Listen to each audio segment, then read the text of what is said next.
अस्सलाम वालेकुम। Chapter number 20 exercise आज हम स्टार्ट करेंगे 20.3 और ये आज का हमारा होगा लेक्चर नंबर 10। बेसिकली एक्सरसाइज 20.3 जो है क्वाड्रेटिक इक्वेशन के रूट्स के ऊपर है। ये रूट्स और उसके सम और उसके प्रोडक्ट के बारे में है।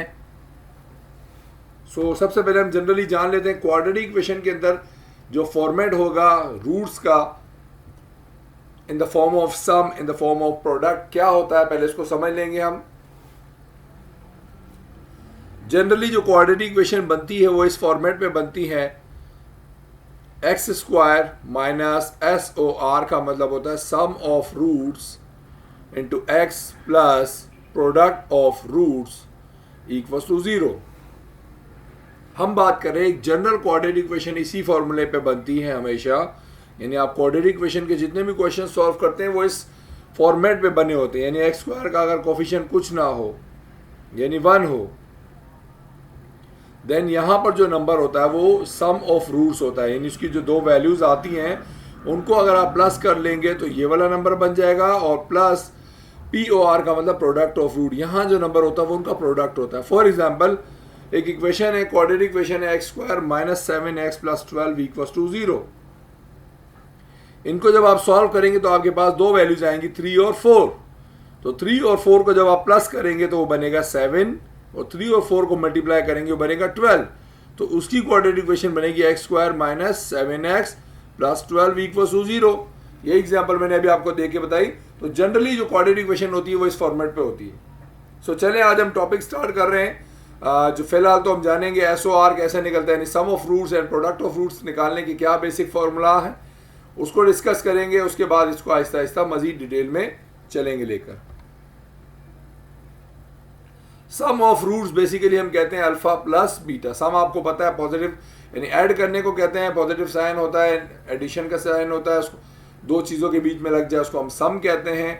सम ऑफ रूट्स यानी एस ओ आर जिसको आप शॉर्ट फॉर्म में कह रहे थे वो होता है अल्फा प्लस बीटा। यानी मान लीजिए हम कहते हैं क्वाड्रेटिक इक्वेशन के दो रूट्स आते हैं, एक का नाम हमने रख दिया अल्फा, दूसरे का नाम क्या होता है बीटा। तो सम ऑफ रूट्स यानी अल्फा प्लस बीटा जब भी आप निकालेंगे उसका फॉर्मूला हमेशा क्या होता है माइनस बी ओवर ए। ये फॉर्मूला आपका किसका है, सम ऑफ रूट्स का। Sum of roots means alpha plus beta. ठीक है, तो हम क्वेश्चन में बार बार सम ऑफ रूट्स अगर जब कहेंगे कि हम सम निकाल रहे हैं इट मीन्स हम अल्फा प्लस बीटा निकाल रहे हैं। ठीक है, ये बात आपको यहाँ पता होनी चाहिए। तो अल्फा प्लस बीटा का फॉर्मूला हमेशा क्या होगा माइनस बी ओवर ए।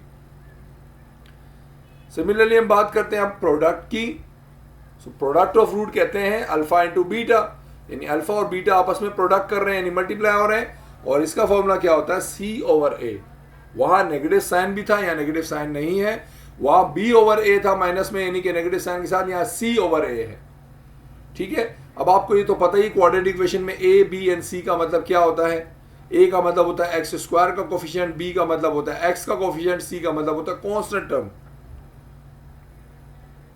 चलें क्वेश्चन नंबर 1 स्टार्ट कर रहे हैं 20.3 का। क्वेश्चन नंबर 1 का पार्ट 1 भी आप खुद कीजिएगा, बिल्कुल छोटी छोटी क्वाड्रेटिक इक्वेशन है, मैं थोड़ी सी डिफरेंट जो क्वाड्रेटिक इक्वेशन है वो करवा रहा हूँ। क्वेश्चन नंबर 1 पार्ट नंबर हम 2 स्टार्ट कर रहे हैं जिसमें कहता है find the sum and product of this equation. ठीक है, आपको एक इक्वेशन दी है, इसका आपको क्या निकालना है, सम भी निकालना है और प्रोडक्ट भी निकालना है।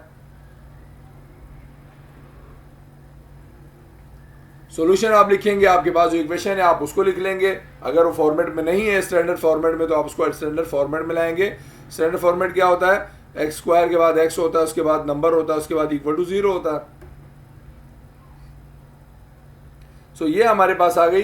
अब हम यहाँ बात कर सकते हैं कि आप यहाँ देख सकते हैं यहाँ पर आपको पता है ए बी एंड सी की वैल्यूज क्या हैं। ठीक है ना, तो ए है एक्स स्क्वायर का कोफिशिएंट होता है ए यानी कि 2 आपको नजर आ रहा है, एक्स का कोफिशिएंट होता है बी दैट इज माइनस का 3, and c is a constant term that is -4। तो यहाँ हमने ए बी एंड सी जो वैल्यूज हैं उनको लिखकर आपको दिखा दिया। A2 आ गया, B -3 एंड C इज -4। लिहाजा अब हम बात करेंगे सम भी निकालना है प्रोडक्ट भी। तो पहले चले हम बात करते हैं सम की। हमें पता है सम का मतलब क्या था, alpha plus beta. Alpha plus beta निकालने का फॉर्मूला क्या है, माइनस बी ओवर ए। तो अब यहाँ आपको देखें वैल्यूज यहाँ जो लिखी है, खैर मैं नेक्स्ट पेज पे दोबारा लिख लेता हूँ ताकि आपको बार बार उसको याद ना रखना पड़े। सो ए बी एंड सी की वैल्यूज मैंने यहाँ लिख दी और अब मैं क्या कर रहा हूं यहां पर माइनस बी ओवर ए की जो वैल्यू है वो पुट कर रहा हूं। सो देखिए ये माइनस तो आ गया फॉर्मूले का, ये फॉर्मूले का माइनस आ गया। बी की वैल्यू खुद क्या थी, वो -3 थी, तो इसलिए मैंने ब्रैकेट में -3 लिख दिया। ठीक है, एक माइनस हमेशा फॉर्मूले का होता है, ये आपको लाजमी लिखना है। और बी फिर जो भी होगा पॉजिटिव नेगेटिव वो आप ब्रैकेट में लिख देंगे। और डिवीजन में ए की जगह क्या आ गया, ए की वैल्यू 2 है, लिहाजा मैंने डिवीजन में 2 लिख दिया। अब माइनस माइनस प्लस हो गया, सो इट मींस ये +3 ऊपर बचा, नीचे 2 बच गया। अगर ये कट रहा होता तो काट देते, नहीं कट रहा तो सो हमारा अल्फा प्लस बीटा आ गया 3/2। यानी सम जो आया उनको इक्वेशन जो हमारे को दी हुई है उस इक्वेशन के जो दो रूट्स आएंगे उनका जो सम होगा एक्चुअली वो 3/2 होगा, यानी अल्फा प्लस बीटा इज 3/2। अब हम बात कर रहे हैं इसी तरह दोबारा हमने लेटर लिख दिया था कि आपको वैल्यूज याद ना रखना पड़े। अल्फा इंटू बीटा की बात कर रहे हैं प्रोडक्ट की, दैट इज सी ओवर ए। सो सी आपके पास क्या मौजूद है, -4 एंड ए है 2, सो -4/2। अब याद रहे फॉर्मूले का कोई माइनस नहीं है, सी है जनरली, तो सी की जो भी वैल्यू थी माइनस में थी हमने लिख दी, ओवर 2 लिख दिया। अब 2 से आपको पता है 4 कैंसिल हो गया, बाकी बच गया -2। So alpha into beta is -2। तो प्रोडक्ट जो आपके पास निकला क्वेश्चन नंबर 1 के हमने पार्ट 2 स्टार्ट किया था जनरली थोड़ा आपको बेसिक समझाने के लिए, वो प्रोडक्ट निकला अल्फा इंटू बीटा इज -2।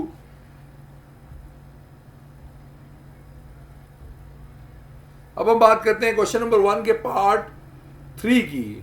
ठीक है, पार्ट 3 देखें काफी डिफरेंट था बाकी क्वेश्चन से। 4 भी आसान है, वो भी इससे मिलता जुलता है, बट उसमें एलसीएम नहीं है तो वो थोड़ा इससे कंपेरेटिवली आसान है। तो मैं आपको 2 और 3 करवा रहा हूं, 1 और 4 आप खुद ट्राई जरूर कीजिएगा। कहता find the sum and product of x square -3/4 a square equals to ax। देखिए अब यहां कंफ्यूजन आपको बहुत होगी, लेकिन आपको बेसिक जो बातें बता रहा हूं उसको याद रखेंगे तो कभी भी कंफ्यूजन नहीं होगी। सो आपने सोल्यूशन लिख दिया, सोल्यूशन के बाद देखें जो इक्वेशन आपको दी हुई थी आपने वो लिख दी। अब सबसे पहले आप ये देख सकते हैं कि यहां पर दो नंबर्स का एलसीएम आ रहा है। ठीक है ना, ये 4 यहाँ डिवाइड हो रहा है, वहां मल्टीप्लाई नहीं कर सकता क्योंकि 4 से 3 के नीचे लिखा हुआ, इस पूरी साइड के नीचे नहीं लिखा हुआ। इट मीन्स इन दोनों को आपस में आइडिया सब्ट्रैक्ट जब मैं करूंगा एलसीएम के तरीके से तो दोनों का जो एलसीएम आएगा वो क्या आ जाएगा, 4 आ जाएगा। ठीक है, आप दोनों के नीचे क्या लिख देंगे, 4 लिख देंगे। उसके बाद हमेशा क्रॉस मल्टीप्लाई कर देंगे, 4 को x स्क्वायर से और 3 को 1 से। या आपको जैसे भी एलसीएम का तरीका आसान लगता है आप उस तरीके से भी कर सकते हैं आप। सो मैंने एलसीएम दोनों का ले लिया 4 और क्रॉस मल्टीप्लाई कर दिया, 4x² - 3 1 = 3 और a स्क्वायर उसके साथ ऐसे ही आ गया। अब डिवीजन में 4 बच गया, इक्वल टू ax बच गया। अब ये जो 4 यहाँ डिवाइड कर रहा है इसको जब इक्वल के वहां भेजूंगा तो यकीनन क्या करेगा, मल्टीप्लाई कर देगा। सो 4x² - 3a² equals to 4ax, क्योंकि 4 यहाँ डिवाइड कर रहा है वहां जाकर मल्टीप्लाई करेगा। सो ये हमारे पास इक्वेशन एक बनी है 4x² - 3a² equals to 4ax। सो अब यहां देखें आपने क्या किया, इक्वल्स टू 4x जो था इक्वल के बाद था उसको मैं इक्वल के यहां ले आया, वहां प्लस का 4x था, इक्वल के यहां आकर क्या हो गया, माइनस का 4ax हो गया। ठीक है, x² 4x² - 3a² इक्वल था 4ax के, 4x यहां जब आया माइनस का 4x हो गया। अब यहां देखें आपको कंफ्यूजन नहीं होनी चाहिए बिल्कुल भी a, b और c की वैल्यू में। पहली बात तो आपको पता होनी चाहिए x² की हम बात कर रहे हैं। अगर x² के फॉर्मेट में लेके चलें सो x² के बाद दूसरा नंबर क्या होना चाहिए, x वाला नंबर होना चाहिए। This is the coefficient of x is 4 है। सो इट मींस हम अगर क्वाड्रेटिक इक्वेशन x² के फॉर्मेट में लेकर चल रहे हैं तो x² के बाद कौन सा नंबर होना चाहिए, x वाला नंबर होना चाहिए। उसके बाद हमेशा वो नंबर होता है जिसमें x नहीं होता, यानी कि कांस्टेंट होता है। अब चूंकि यहाँ पर इन्होंने a और a² भी यूज किया एज अ वेरिएबल नहीं है हमारे पास, एज अ कांस्टेंट हम इसको कह सकते हैं। ठीक है ना, क्यों, क्योंकि बजाय तो आपको बिल्कुल ऐसे ही लग रहा है, लेकिन आप याद रखिएगा कि क्वाड्रेटिक इक्वेशन में अगर हम x² को यूज कर रहे हैं तो बाकी तमाम टर्म्स हो जाएंगी, अगर वेरिएबल आ जाए तो वो हमारे पास एज अ कांस्टेंट काउंट करेंगे।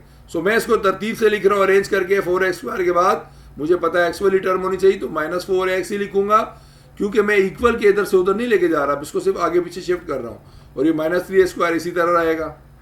सो 4x² - 4ax - 3a² equals to 0। याद रहे जब मैं इक्वल के एक साइड से दूसरी साइड जाता हूं तो साइनें चेंज होती हैं, हमने फिलहाल इसको आगे पीछे शिफ्ट किया, इनकी साइनें इसलिए चेंज नहीं हुई। अब यहां हम इजीली देख सकते हैं a और b और c की वैल्यू। देखिए अब एक और चीज, a की वैल्यू तो 4 है, b की वैल्यू क्या है ये देखिए, यहां कंफ्यूजन भी नहीं होनी चाहिए। x के अलावा जो भी उसका कोफिशिएंट होता है वो b होता है। सो एक्स का कोफिशिएंट क्या -4 भी है और ए भी है। याद रहे एक्स के अलावा जितनी भी चीज़ें होती हैं वो उसका कोफिशिएंट होता है। सिमिलरली यहाँ बात करेंगे सी की, तो सी होता था कांस्टेंट। अब चूंकि हमारे पास अकेला जो भी है ये पूरी की पूरी टर्म हमारी सी होती है। याद रहे फर्स्ट एक्स स्क्वायर का कोफिशिएंट ए होता है, एक्स का जो भी कोफिशिएंट होता है बी होता है, और अकेला नंबर जो भी होता है यानी सी यानी थर्ड टर्म जो भी होती है हमेशा सी होती है, इसलिए -3a² लिख दिया मैंने। अब हमें पता है ये वैल्यूज लिखी। अब हमें पता है सम का फॉर्मूला क्या था, अल्फा प्लस बीटा इक्वल होता है -b/a के। तो माइनस तो फॉर्मूले का आ गया और माइनस ये माइनस फॉर्मूले का आया और b की जगह -4a लगा दिया, a की जगह 4 लगा दिया। ठीक है, ये माइनस फॉर्मूले का आ गया और ये माइनस इसका आ गया। अब माइनस माइनस हो जाएगा प्लस, 4 से 4 उठ जाएगा कैंसिल, तो यहां सिर्फ a बच रहा है। देखिए माइनस माइनस प्लस, 4 से 4 कट गया, सिर्फ a बचा। So alpha plus beta means the sum of the roots is a। ठीक है, जो सम हमने निकाला वो क्या है, a आया। अब इसी तरह हम प्रोडक्ट भी जल्दी से निकाल लेते हैं, और प्रोडक्ट का फॉर्मूला आपको पता है क्या होता है, अल्फा इंटू बीटा है c/a। तो c/a का मतलब c की वैल्यू क्या है, -3a² है और a की वैल्यू क्या है, 4 है। लिहाजा हम क्या करेंगे, यहाँ पर वैल्यू पुट कर देंगे अल्फा इंटू बीटा में c/a की जगह, और c माइनस में था इसलिए माइनस में आ गया, और a जो था 4 था वो ऐसे लिख दिया। अब चूंकि ये मजीद सिंप्लीफाई नहीं हो सकता, ना इसमें कैंसिलेशन हो रही है, ना कोई साइन की चेंजिंग आ रही है, ना कोई वेरिएबल में चेंजिंग आ रही है। ठीक है, किसी भी चीज़ में चेंजिंग नहीं आ रही, ना ए में आ रही है, ना 4 में आ रही है, ना साइन में आ रही है। सो अल्फा बीटा जो हमारा प्रोडक्ट था जो आपसे पूछा गया था वो आपका होगा -3a²/4। ठीक है, ये जनरली आपको इस तरह की इक्वेशंस यूजुअली नहीं मिलेंगी, ये जनरल इक्वेशन टाइप की होती हैं। ठीक है ना, तो यहाँ आपको जो सम पूछा गया था that is alpha plus beta, आपने वो बता दिया, जनरली सिर्फ ए आया है। और जो प्रोडक्ट पूछा गया था that is alpha into beta is -3a²/4।